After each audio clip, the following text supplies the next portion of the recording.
10th exams కు అంతా ready. రేపు 21వ తారీఖు నుంచి రాష్ట్ర వ్యాప్తంగా కూడా 10వ తరగతి ఫైనల్ ఎగ్జామ్స్ అయితే జరగబోతా ఉన్నాయి. ప్రతి సెంటర్ దగ్గర కూడా మరి పోలీసులు కూడా కొంత ఎటువంటి అవాంఛనీయ సంఘటనలు జరగకుండా కూడా సో ఏర్పాట్లు చేసిండ్రు. ఆ తర్వాత 5 నిమిషాల ఆలస్యం అయినా సరే, మొన్న ఇంటర్ ఎగ్జామ్స్ కూడా మరి ఒక 5 నిమిషాల ఆలస్యమైనా సరే అనుమతి ఇచ్చిండ్రు. ఇప్పుడు 10వ తరగతి ఎగ్జామ్స్ కూడా 5 నిమిషాల ఆలస్యమైనా కూడా సో అనుమతిస్తా ఉన్నారు. ఇక ప్రధానంగా ప్రతి కేంద్రంలో కూడా అన్ని ఏర్పాట్లు చేసిండ్రు ప్రభుత్వం.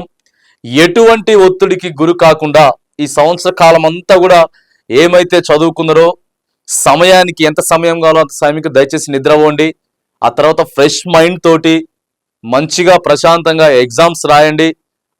ఎందుకంటే మొదటి మెట్టు మన భవిష్యత్తుకి, ఉజ్వల భవిష్యత్తుకి 10వ తరగతి ఎగ్జామ్స్ అనేది ఒక మొదటి మెట్టు కాబట్టి సో ప్రతి ఒక్క విద్యార్థి కూడా మంచి ఆలోచనతోటి, అవగాహనతోటి, ఎటువంటి స్ట్రెస్ లేకుండా ఫ్రెష్ మైండ్ తోటి మంచిగా ఎగ్జామ్స్ రాసి పాస్ అవ్వాలని చెప్పేసి కూడా మనం కూడా మరి best of luck, all the best ప్రతి విద్యార్థికి కూడా మనం తెలుపుతా ఉన్నాం.